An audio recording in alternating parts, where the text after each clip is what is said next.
blanchit Mamour Diallo et précise qu'il n'y a pas de détournement de fonds, non sans ajouter que l'ex-patron des domaines n'a aucune responsabilité dans la cession du titre foncier 1451R. Mais ces arguments sont loin de convaincre le leader du parti PASTEF, Ousmane Sonko, qui persiste et signe dans ses accusations. Selon lui, Mamour Diallo a bel et bien détourné des fonds et il en a des preuves. Des preuves que le député déclare qu'il va les mettre à la disposition de la justice après avoir refusé de répondre à la convocation de la commission d'enquête parlementaire. Ousmane Sonko, le leader de PASTEF, a été entendu par le doyen des juges jeudi dernier, la veille même de l'audition du rapport de la dite commission en plénière par l'Assemblée nationale. El Hadj Ndiogou Diène, tout autre chose maintenant. Le corps d'Alkali Cissé se trouve toujours dans une morgue à Jeddah, en Arabie Saoudite, plus de 2 semaines après son décès. La justice saoudienne s'oppose au rapatriement de la dépouille sans le paiement de la somme de 3 milliards de francs CFA que l'ex-député libéral devait à un homme d'affaires saoudien qui avait porté plainte contre lui. L'avocat d'Alkali Cissé interpelle le chef de l'État. Il demande au président Macky Sall d'intervenir pour le rapatriement du corps. Maître Abdoulaye Tine est interrogé par El Hadj Ndiogou Diène. Nous avons l'impression que le consul du Sénégal est dans une situation d'impuissance institutionnelle. Face à cette difficulté, nous demandons au président de prendre ses responsabilités. Pour en parler, interpeller directement ses homologues saoudiens pour trouver une solution rapide et définitive pour le rapatriement du corps de feu Alkali Cissé. Je rappelle que quelques heures après le décès, le président Macky Sall avait pris son téléphone et avait saisi la famille de feu Alkali Cissé pour présenter ses condoléances. C'est une bonne chose en soi que nous avions appréciée à l'époque. Aujourd'hui, il ne faut pas qu'il leur tourne le dos et qu'il leur laisse dans des difficultés qui s'enlisent où ils ne sont pas prêts de voir effectivement le bout du tunnel.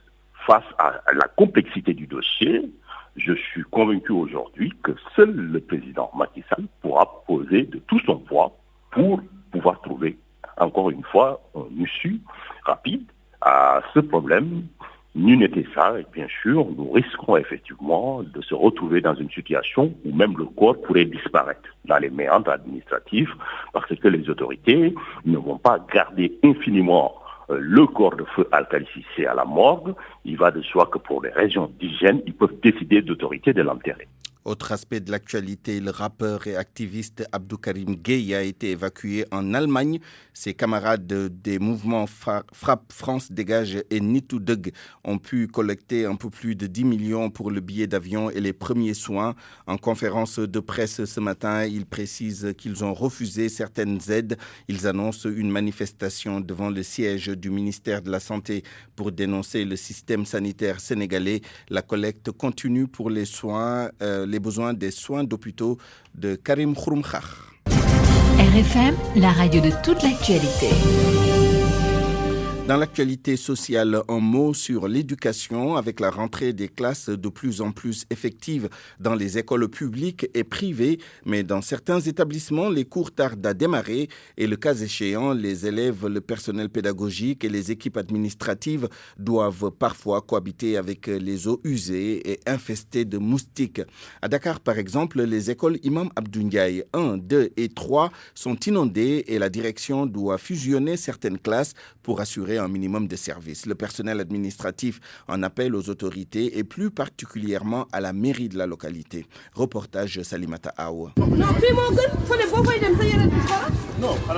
La cour de l'école Imam Abdou Ndiaye 1 inondée. Des briques servent d'escalier pour accéder au bureau de la directrice. Les piqûres de moustiques insupportables. C'est le calvaire que vivent enseignants et élèves depuis l'ouverture des classes. Pape Madou Diouf, enseignant. Je pense bien que le milieu le plus approprié pour maintenant sensibiliser les enfants, faire le transfert au niveau de la maison, c'est l'école. Et maintenant, l'élève se trouve dans cette situation là où il y a l'eau. Où il y a les saletés. Et évidemment, bien sûr, avec la présence des moustiques, c'est la situation qui est là. Donc, depuis le début de l'année, donc le Ubité Djangate ne peut pas être effectif dans ces situations-là. La mairie a offert des fournitures aux élèves, un geste salué, mais pour le corps professoral, il y a plus urgent. Si vous regardez derrière moi, la mairie, elle a distribué donc des fournitures. Mais avant de distribuer des fournitures, je pense bien qu'il faut rendre propre maintenant le milieu pour que voilà, les conditions soient réunies pour travailler. Donnez maintenant tout ce que vous voulez, comme stylo, comme cahier et tout, mais si le milieu n'est pas... Donc les gens ne peuvent pas travailler. Ça ne rassure pas. Beaucoup d'enseignants ne sont pas à l'aise. Les parents d'élèves, ça ne les rassure pas. Les classes de CM1 et CM2 sont fusionnées pour éviter un retard dans les cours. Dites-moi réellement, est-ce dans ces conditions-là, on peut exiger à quelqu'un maintenant de faire 2 heures et le quantum horaire doit être respecté et si les heures ne sont pas remplies à ce niveau, c'est pas de notre faute. Donc depuis le premier, nous sommes là. Le personnel administratif de l'école Imam Abdou Ndiaye, ex-cerf-volant, demande aux autorités de réagir vite car leur seul souci est le respect du quantum horaire. Sama classe, musiko chaque matin dama koy jënd. Sumay gontu damay jënd. Ni lay wokoto comme dof.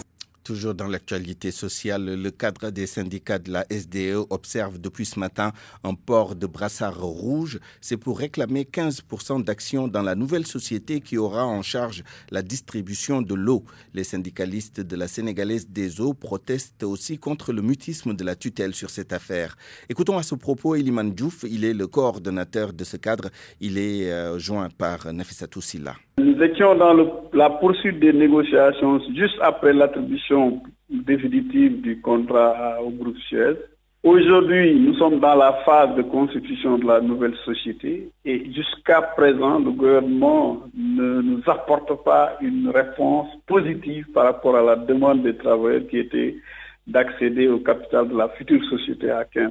Constatant ce blocage, les travailleurs ont déposé un préavis de grève et ce préavis de grève court toujours. Le ministère du Travail n'a pas encore convoqué les parties.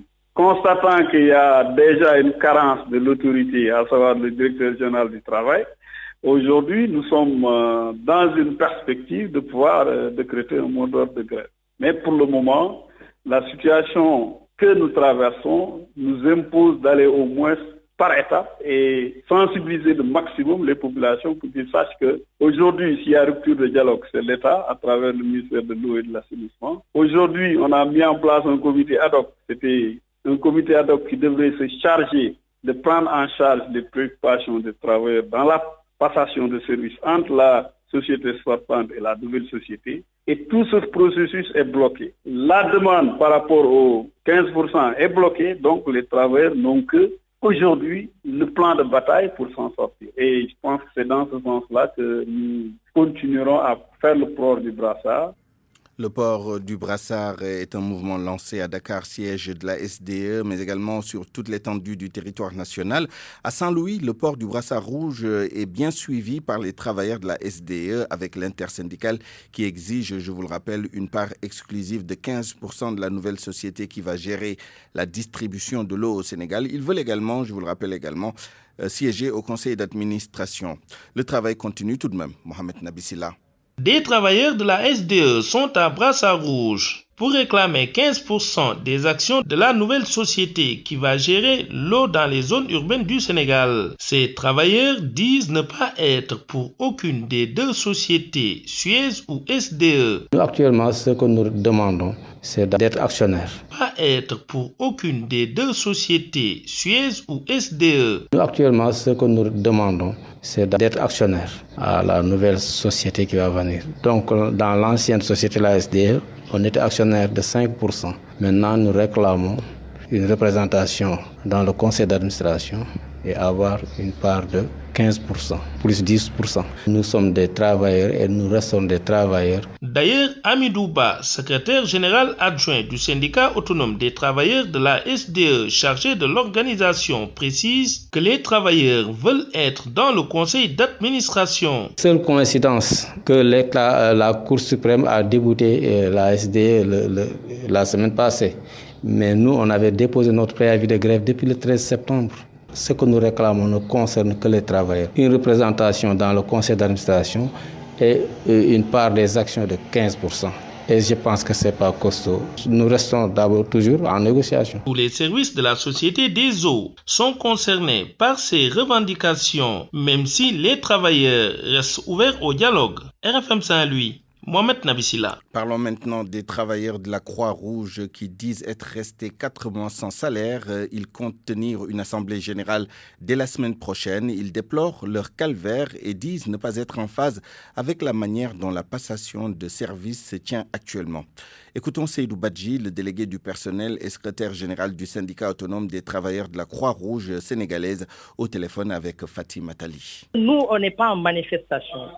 Nous voulions assister à la passation de service entre le président sortant et la nouvelle présidente. Mais à notre grande surprise, l'information qu'on a reçue, bien recoupée, qu'il y a passation de service, il n'y en a plus jusqu'à présent. Nous ne sommes pas contents par rapport à ce report. On ne comprend pas les raisons fondamentales. Parce qu'on ne peut pas comprendre que la Croix-Rouge, traversant des difficultés aussi importantes que des points de salaire qu'ils n'ont pas payés pendant 4 à 5 mois aujourd'hui, et qu'on attend d'un moment à l'autre pour que cette nouvelle personne qui va diriger la Croix-Rouge prenne fonction, et subitement, on ne voit rien de suite par rapport à cette question-là.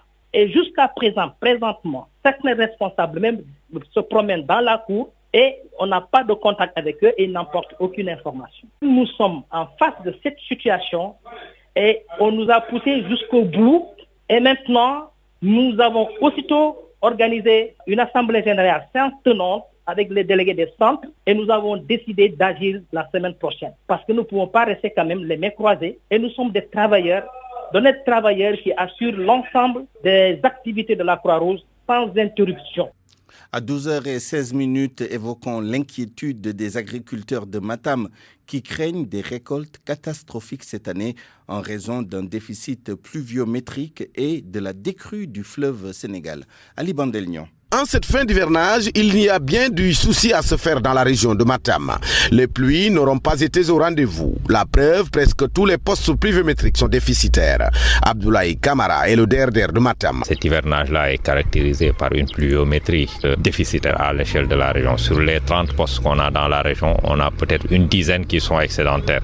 Par rapport à l'année dernière, encore que cet excédent-là est très faible. Mais pour le reste de la région, en particulier pour le département de Matam, c'est une situation compliqué à ce niveau-là. Dehors d'une partie de cannelle, il n'y aura pas de récolte dans tout le reste de la région de Matam. Et que dans les départements de Matam et de Kanel, il y a beaucoup de sipacs où on peut faire des choses. Mais si vous prenez le reste du Thierry et le Ferlo, à ce niveau-là, je crois que les services compétents à la matière, en particulier le secrétariat exécutif du CNSA, est en train de faire le travail qu'il faut. Je crois que cette année-ci, des mesures incitatives devraient être prises pour que les producteurs aillent au-delà de ça. Mieux ou pire, la baisse drastique du niveau d'eau du fleuve Sénégal est plus inquiétante.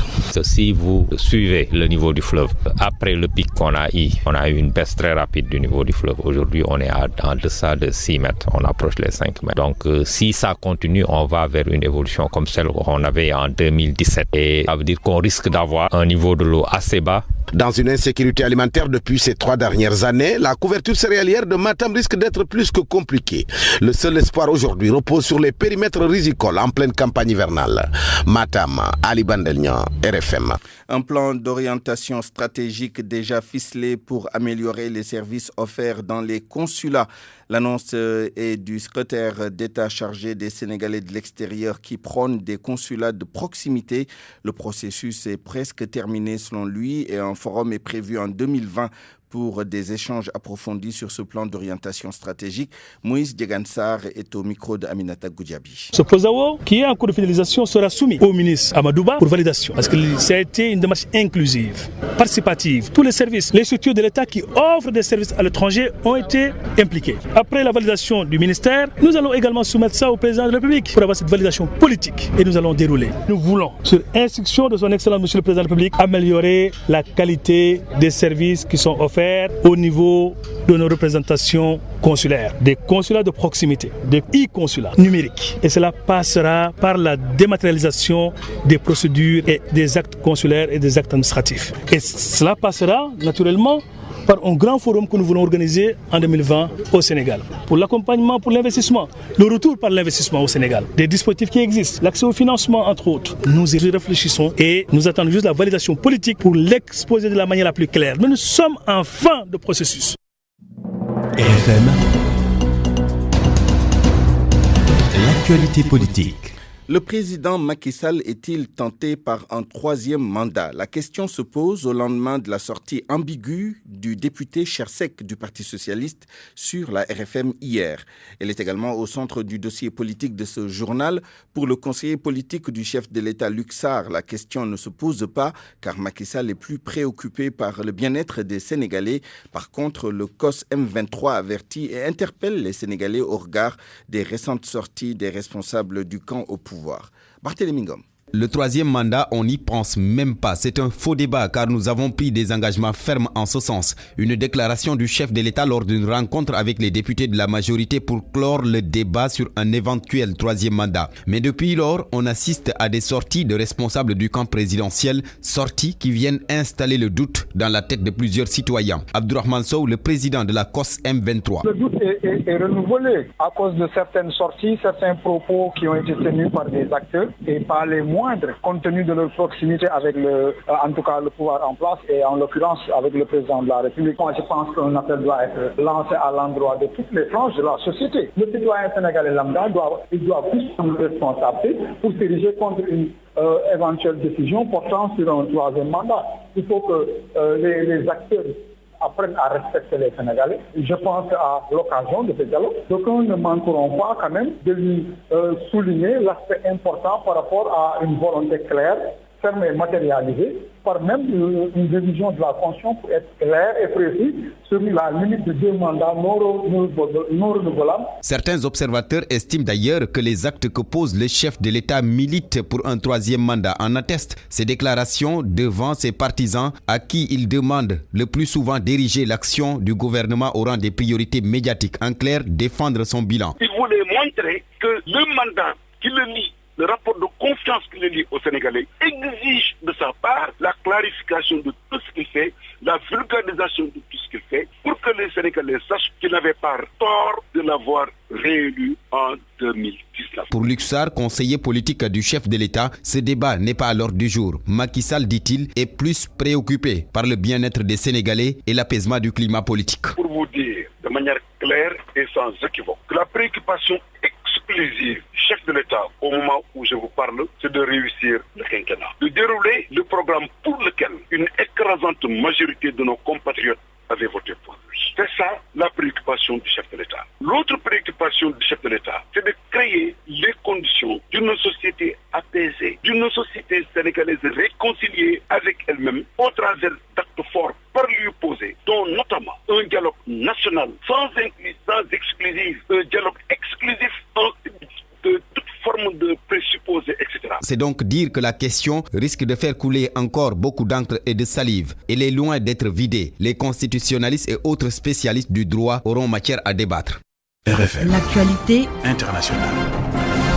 Rebonjour Anna Rocha. Rebonjour Souleymane. Ce n'est pas encore officiel, mais Kais Saïed serait le nouveau président de la Tunisie. Les sondages de sortie des urnes donnent Kais Saïed largement vainqueur du second tour avec plus de 70% des voix devant Nabil Karoui. Hier, une foule en liesse a célébré cette victoire sur l'avenue Bourguiba à Tunis. L'enseignant en droit a pris la parole. Nous venons d'entrer dans une nouvelle étape de l'histoire, a-t-il déclaré. C'est une figure atypique en tout cas qui est ainsi propulsée à la tête de l'État tunisien. Portrait avec Nafissa Toussila.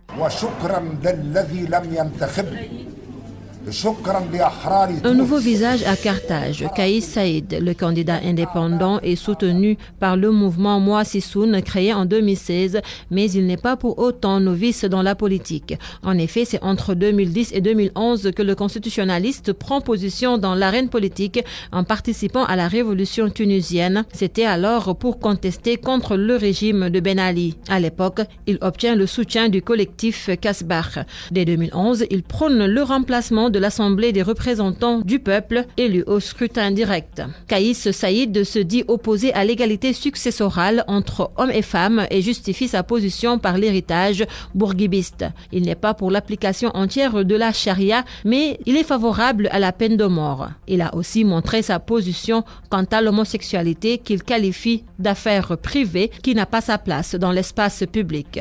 L'outsider, arrivé en tête du second tour du scrutin, a mené une campagne aux moyens très limités. L'universitaire a présenté un programme anticorruption et dénoncé le non-respect des droits constitutionnels, ce qui lui a valu un important électorat composé de jeunes diplômés. L'homme de 61 ans, passionné par l'arabe littéraire, est surnommé Robocop du fait de ses traits figés et son élocution monocorde. Il est marié à une juge et père de 3 enfants. Ce nationaliste arabe musulman entend remodeler le paysage politique tunisien en misant sur une démocratie participative, comptant bien sûr sur ses alliés de l'entre-deux tours et sur l'Ennahda. Pour l'heure, Kaïs Saïd est bien accueilli par les Tunisiens. Et comment comprendre cette ascension fulgurante de Kaïs Saïd, novice en politique, mais surtout comment faire passer ses réformes, lui qui prône la rupture et refuse tout rapport de soumission? Nous avons posé la question au professeur Babacar Samb, enseignant au département arabe à l'université Cheikh Anta Diop de Dakar, ancien ambassadeur du Sénégal en Égypte. La majorité avec laquelle il a enlevé les élections montre que véritablement les Tunisiens ont placé leur espoir à cette vieille personne, parce que moi c'est ça qui m'a plus étonné, parce que Karoui était plus jeune, peut-être plus moderne, qui est chef d'entreprise, de télévision, etc. Peut-être beaucoup de jeunes allaient voter pour lui, mais c'est le contraire. Jeunes et femmes ont plus porté leur voix sur le président élu. C'est un homme quand même moderne. On ne peut pas dire qu'il est de gauche ou de droite réellement. C'est un homme de juste milieu, c'est-à-dire les modérés. Je pense que quand on voit ce qu'il a développé pendant sa campagne, effectivement, il s'est beaucoup intéressé à la jeunesse, au chômage, surtout également à la lutte contre le terrorisme et que l'islam ne soit pas un centre, en tout cas des préoccupations de l'État, mais je pense que effectivement il a des chances, peut-être, comme c'est un homme qui n'est pas lié véritablement au système, s'il a une bonne équipe parmi les jeunes cadres. Donc je pense qu'il faut qu'il y ait des hommes d'expérience, mais aussi des hommes nouveaux pour pouvoir réussir sa mission. C'est pour endiguer le chômage, parce que c'est avec le chômage des jeunes qu'était parti donc ce qu'on appelle le printemps arabe. Oui, je précise, Souleymane, que les résultats officiels de ce second tour de la présidentielle tunisienne sont attendus ce lundi soir. En Guinée, journée à haute tension. Selon l'AFP, les forces de l'ordre sont massivement déployées. Des manifestants même ont été dispersés à Conakry. Manifestation du front de l'opposition qui survient au lendemain d'une vague d'arrestations de militants de l'opposition. Ici à Dakar, le Front national pour la défense de la Constitution guinéenne a prévu de tenir une conférence de presse cet après-midi. Ce couvre-feu dans le nord du Burkina Faso, le gouverneur de la région interdit toute circulation entre 18h et 6h du matin à partir de demain. Couvre-feu qui sera valable pendant 1 mois suite à la mort de 12 personnes.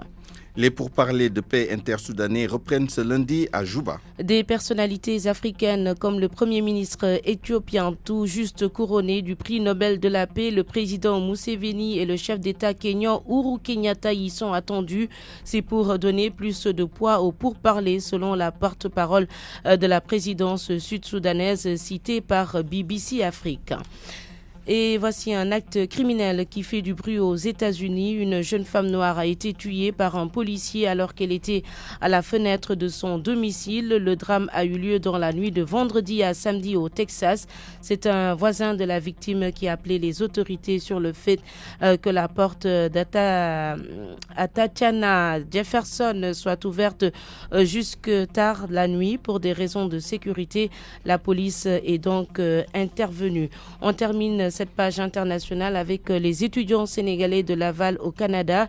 Une cinquantaine s'est retrouvée hier dimanche pour élire un nouveau bureau et s'attaquer aux problèmes auxquels les étudiants sont confrontés. Mme Matindoy Diagne a été élue présidente de l'association. La correspondance de Mamadou Aïcha Ndiaye qui a assisté à leur assemblée générale. L'association des étudiants sénégalais de l'Université Laval est portée sur fonds baptismaux. Sur un effectif de 410 étudiants sénégalais, une cinquantaine a pris part à une assemblée générale constitutive tenue ce dimanche au pavillon de Connect à l'Université de Laval. À l'université de la dite rencontre, M. Mamadou Lamine Sarr nous fait la synthèse de cette réunion en sa qualité de président de séance. Il s'agissait pour cette réunion de mettre en place une association d'étudiants et d'étudiantes sénégalais de l'Université de Laval. Bien vrai que depuis des années, il y a eu une association des ressortissants sénégalais de Québec, mais il n'y avait pas une association spécifiquement réservée aux étudiants. Donc c'était l'occasion à l'Université de Laval donc, de mettre en place cette association-là pour être plus efficace et plus efficient. Mademoiselle Mamati Ndoye Diagne, élue présidente de l'AEUL, qui décline ici les orientations de son nouveau mandat. Je m'engage à travailler d'arrache-pied avec eux. Notre objectif va être de soutenir les nouveaux étudiants qui vont arriver, mais aussi donner le maximum afin que les étudiants qui sont déjà sur place puissent avoir le meilleur, bien sûr. Avec un étudiant, c'est jamais facile. L'intégration ici a toujours posé un problème au Québec. Donc, on va travailler d'arrache-pied, toute l'équipe, pour donner le maximum. Voilà un engagement qui est pris par la présidente et par les membres de la communauté sénégalaise de relever ensemble de nouveaux défis pour l'intérêt général des intérêts des étudiants sénégalais à Québec, d'où vous a parlé Mamoudou Aïssenyaï pour Radio Futur Média. Et c'est tout, Souleymane, pour ce tour d'horizon de l'actualité internationale. Merci à vous, Anna Rocha. RFM Sport. Bonjour et bienvenue à Youssouf Bodian. Merci à Souleymane. À l'actualité des sports, du football d'abord, tournoi de l'UFOA, le satisfecit du président de la Fédération sénégalaise de football. Maître Augustin Senghor, qui a passé la main à Antonio Souaré de la Guinée, estime que l'organisation du tournoi a été bonne. Le patron du football sénégalais qui se réjouit également de ce premier trophée de l'UFOA remporté par les Lions du Sénégal. Maître Augustin Senghor au micro de Sodocham. Je pense que depuis des années, nous avons régulièrement joué dans toutes les catégories des finales, ce qui montrait les progrès qui étaient réalisés. Mais nous avions du mal à finir le travail en gagnant ces trophées-là. Et je pense que ça ne sera qu'un déclic. Et nous allons continuer à travailler, garder l'humilité, mais surtout ce mental fort qu'on a montré aujourd'hui pour que d'autres victoires s'en suivent avec d'autres catégories.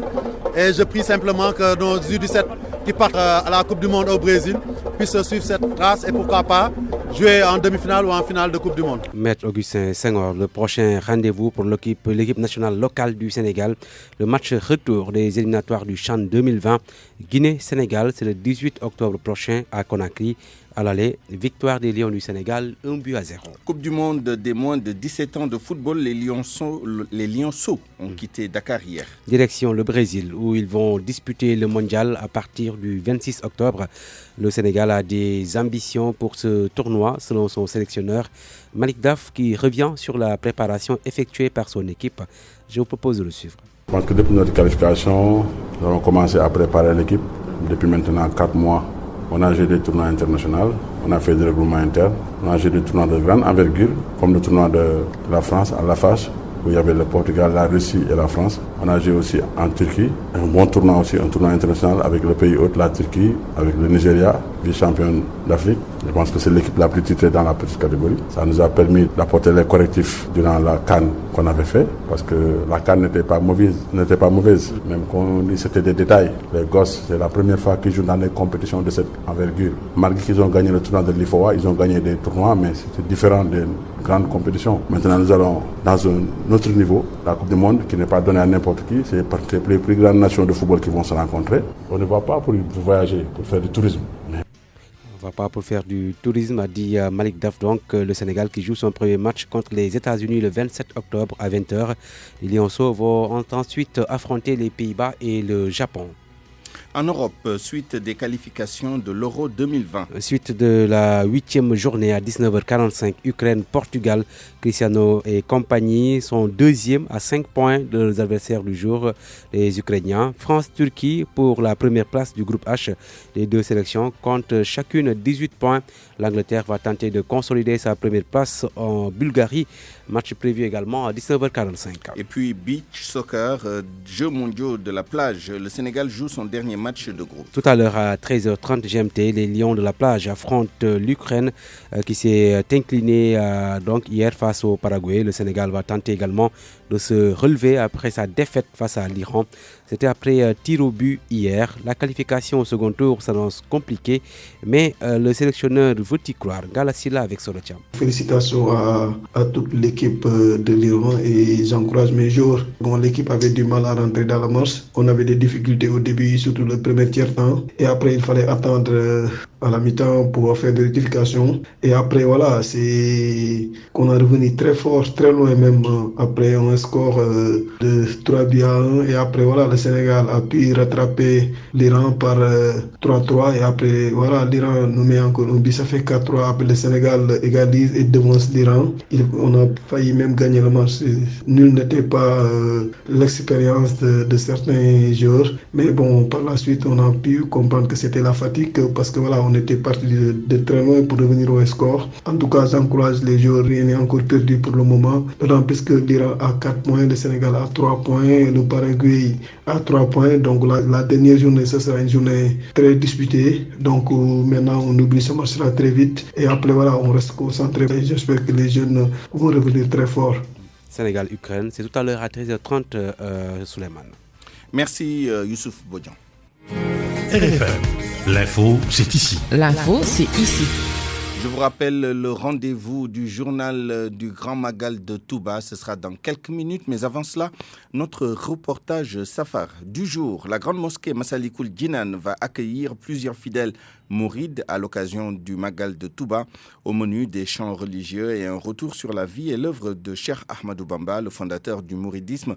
D'autres disciples ont choisi de se rendre dans la cité religieuse. Reportage Mamadou Amardion. 2 bus garés à la devanture de la grande mosquée Massalikul Jinan à 3 jours du Magal de Touba. L'heure est aux préparatifs dans l'enceinte du lieu de culte des coups de balai. Des coups de balai.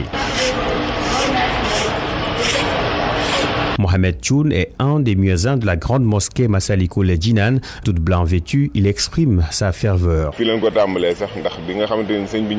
Nous avons commencé à préparer le Magal ici à Massalikul Jinan avec la visite Khalif générale en présence de Baki Faye. Tout le monde a vu ce qui s'est passé. Donc nous poursuivons nos actions en hommage à Serigne Touba. À peine a-t-il terminé de livrer ses sentiments, un autre disciple de Serigne Touba se pointe, un barbu qui vit au Maroc spécialement venu pour rendre grâce à Cheikh Ahmadou Bamba. Le jour du Magal, c'est un jour spécial pour Cheikh Ahmadou Kamara. Cheikh Ahmadou Bamba Khadim Rassoul nous a recommandé de glorifier ce jour-là, soit d'égorger donc un poulet jusqu'au chameau. C'est un grand plaisir donc donner à manger, apprendre, lire le Coran, voilà, lire le Hassaïd, que tout le monde soit content, de prier, donc de prononcer le nom d'Allah de partout. La ilaha illallah, Sayyidina Muhammad Rasulullah sallallahu alayhi wa sallam. Si certains célèbrent le Magal à Massalikul Jinan, d'autres préfèrent rallier la ville sainte de Touba. C'est le cas de Moulay Mbeng, le chauffeur du bus horaire Dakar-Touba, s'affaire au dernier réglage. Nous prions que Dieu protège tous les fidèles mourides. Un voyage sans incident. Les mouvements de personnes sont fréquents à Massalikul Jinan. Plusieurs actes posés pour une seule et unique cause, rendre grâce à Serigne Bamba Khadimou Rassoul. RFM, la presse du jour. Présent dans plus de 150 pays, RIA est un leader mondial dans le transfert d'argent. Avec RIA, envoyer et recevoir de l'argent devient plus simple encore grâce à une large présence à travers le monde. Faites vos envois à des tarifs compétitifs au Sénégal, en Afrique et vers l'international chez l'ensemble des agences de nos banques partenaires. RIA, votre meilleur choix pour le transfert d'argent. RIA vous offre votre revue de presse. La presse de ce lundi 14 octobre, lue et commentée par Barthélémy Ngom. Bonjour. Abdoulaye Wade Macky Sall, la rencontre des non-dits. L'AS évoque ainsi l'audience que l'actuel chef de l'État a accordée à son prédécesseur. L'observateur parle d'une mise en scène, un New Deal. Mais la question est de savoir ce que les deux hommes se sont dit dans le bureau présidentiel. Le journal du groupe Futur Média en sait quelque chose. Selon mon confrère, Wade et Sall ont évoqué plusieurs sujets d'actualité, notamment la situation politique, le processus électoral, le statut du chef de l'opposition, la gestion des ressources naturelles. Et sur ce dernier point, l'observateur indique indique que le pape du Sopi a demandé à Macky Sall de déployer à travers son pouvoir exécutif tous les efforts nécessaires à la maîtrise de la gestion du pétrole et du gaz et des autres ressources naturelles. Mais pas que ça. La preuve, Hamidou Kane, un analyste politique interrogé par mon confrère, a tenté de percer le mystère autour de cette réconciliation avec son lot d'intérêt pour Macky Sall, mais aussi et surtout pour Karim Wade que son pater veut sortir de la situation inconfortable actuelle dans laquelle il est enfermé. D'ailleurs, l'Obs voit en lui le troisième homme des retrouvailles. Et oui, Karim, un cas à part, embraye encore le quotidien qui note que bien que zappé du communiqué conjoint, Wade fils était bel et bien au cœur des discussions. Car selon mon confrère, ne pas en parler, c'est justement en parler et en faire parler. Si l'on sait qu'Abdoulaye Wade est prêt à tout pour faire réhabiliter son fils, dont il est le promoteur, écrit encore le quotidien. La Tribune voit en tout cela un protocole, celui du palais, et les échos renvoient tous au théâtre ce soir. Wade Macky, tout sucre, tout miel, Idi qui pleure comme une madeleine devant le khalife général des Mourides et Sonko qui menace entre guillemets de brûler le pays. Le journal rapporte ainsi les échos des déplacements de nos hommes politiques durant le week-end. Sur l'affaire Karim Wade, les échos renseignent que l'amnistie n'est pas encore à l'ordre du jour, mais Wade fils sera libre d'aller et de venir. Doudou Wade dans la Tribune sur le même sujet se veut clair. Nous ne demandons pas d'amnistie, balance-t-il à mes confrères du groupe des médias. Les médias qui justement rapportent la réplique d'Ousmane Sonko à la commission d'enquête parlementaire sur l'affaire des 94 milliards. Ils ont menti, dit-il dans le quotidien, suffisant pour que Sud souligne que Sonko sonne la charge et invalide le rapport de la commission. Après avoir démonté pièce par pièce le dit rapport, Sonko déclare, je cite, « Nous ne serons pas les agneaux du sacrifice de Macky Sall » et pour cela, il réclame un procès qui respecte la procédure judiciaire. L'observateur note que Sonko continue de mettre en branle sa stratégie de victimisation et pour sa dernière sortie ce week-end à Ziguinchor, le leader de PASTEF a lancé un appel aux Sénégalais, appel à la résistance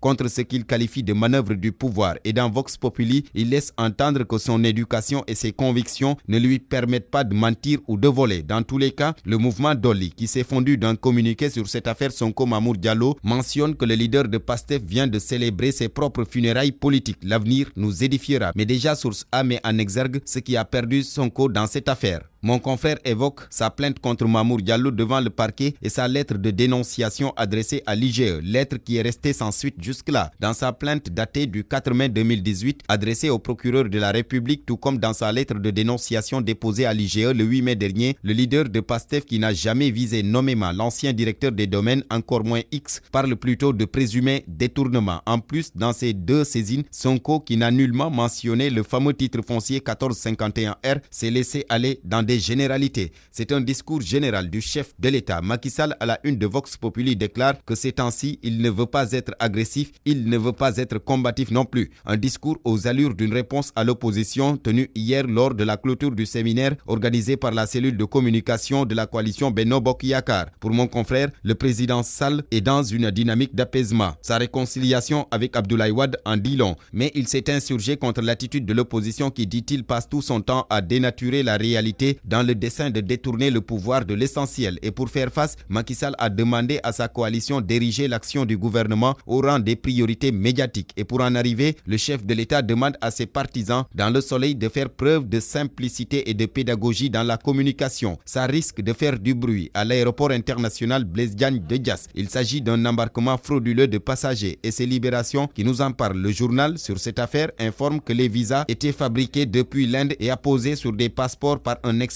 congolais du nom de Xavier Boniyaka Wakoki, un business caché par les contrôleurs de l'AIBD qui a été intercepté par les gendarmes. Le cerveau, écrit Libé, est un franco-sri-lankais. Il avait même proposé 2 millions de francs CFA au chef de la section de recherche pour annuler son déferment, renseigne le journal qui souligne que l'organisation criminelle a été ainsi cernée. Autre affaire cernée, un trafic international de drogue. Il s'agit des 800 kg de cocaïne saisis entre le Sénégal et la Guinée-Bissau, une affaire qui avait défrayé la chronique courant mars 2019. L'observateur fait part d'un dénouement dans cette affaire car le cerveau de la mafia Ould Mohamed, un Malien, a été arrêté à Bamako. Le journal revient ainsi sur le rôle que les deux Sénégalais ont joué dans ce trafic et sur la manière dont l'épouse et la fille du cerveau ont été exfiltrées de l'immeuble Kébé ici à Dakar. Du sport pour terminer, les Lions, rois de l'UFOA. Le quotidien Record, quotidien sportif du groupe Futur Média, fait ainsi part de la victoire du Sénégal sur le Ghana lors de la finale du tournoi de l'UFOA. Le Sénégal tue les chats noirs et remporte la coupe de l'UFOA, se réjouit l'As quotidien. Bonne lecture.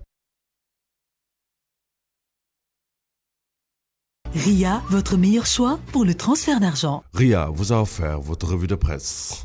À 12h44, c'est la fin de cette édition du Grand Journal. Je vous remercie de l'avoir écouté. Merci à toute l'équipe qui m'a aidé à la préparer et à vous la présenter, cette édition. El Haj Ndiogoudjen à la coordination, Abdoulaye Diop à la mise en onde. Dans un court instant, nous allons retrouver nos envoyés spéciaux au Grand Magal de Touba. Très bonne suite des programmes sur la RFM. Excellent après-midi. Au revoir. يا من يجيئني دواما خيره يا الله يا من لا إله خيره. Merci. Bonjour à toutes et à tous.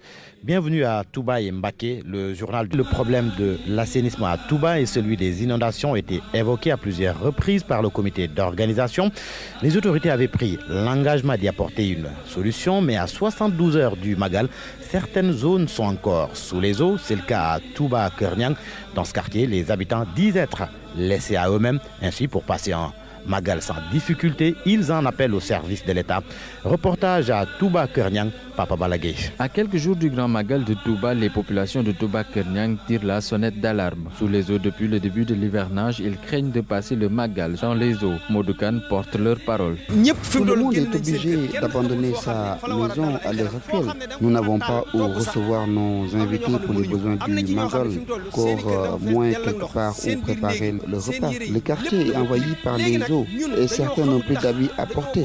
On se pose des questions à savoir, sommes-nous des Sénégalais? Parce que plusieurs quartiers de Touba ont été pompés, sauf le quartier de Touba-Kerniang. Sans assistance et ne savant plus à quel saint se vouer, elle sollicite le soutien du Khalife général des Mourides pour les tirer d'affaire. On ne veut plus voir le maire ou l'adjoint du maire ou encore moins le président de la République. On demande au Khalife général des Mourides de nous venir en aide. Nous sommes des fidèles talibés Mourides et nous vivons d'énormes difficultés avec ces inondations.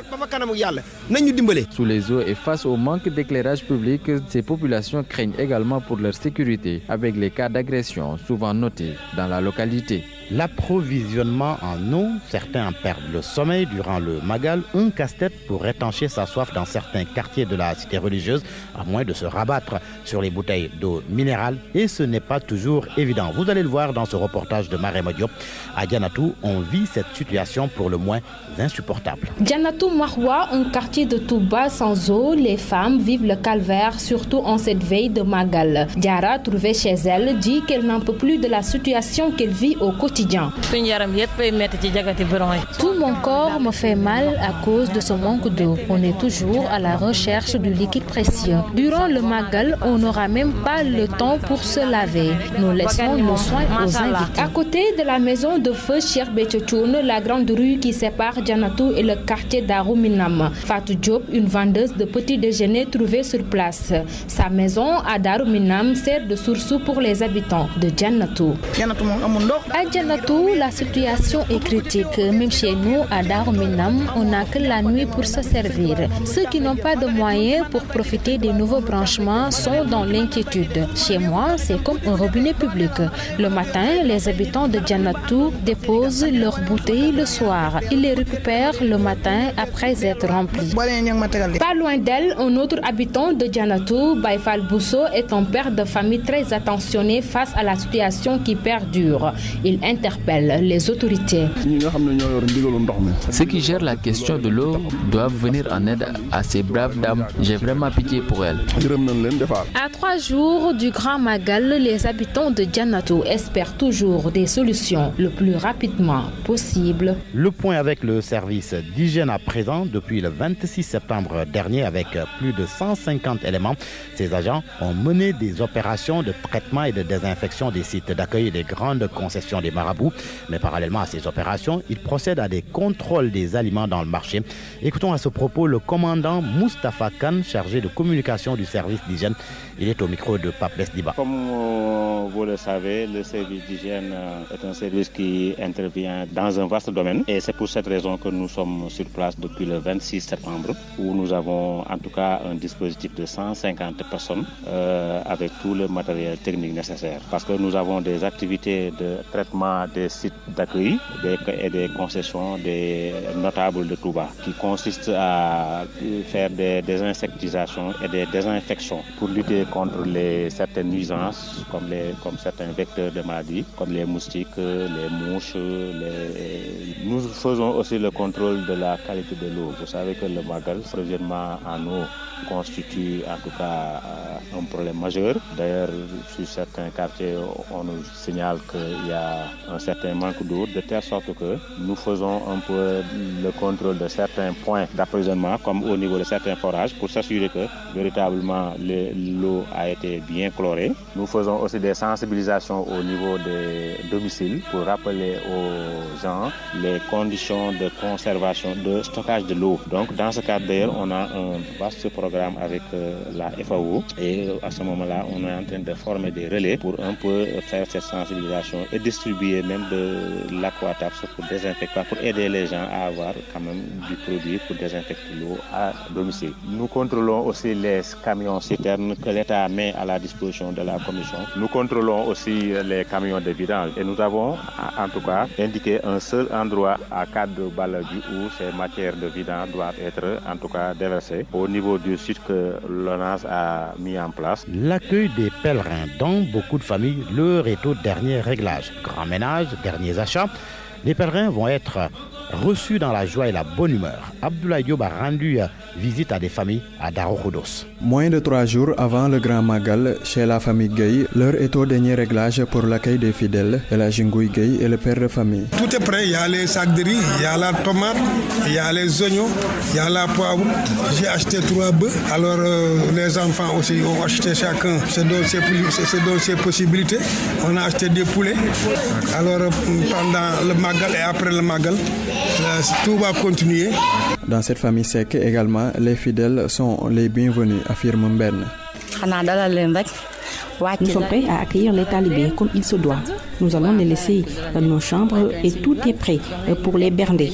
Il y a beaucoup à boire et aussi à manger. Assise devant son domicile, cette dame du nom d'Aminata Nia compte bien suivre les recommandations de Serigne Touba pour l'accueil des fidèles. Le Magal, nous le préparons comme Serigne Touba l'a recommandé. Les fidèles, nous allons les accueillir à bras ouverts, leur donner les chambres, les maisons aussi, et surtout leur donner à manger. Et tout ça dans la bonne humeur.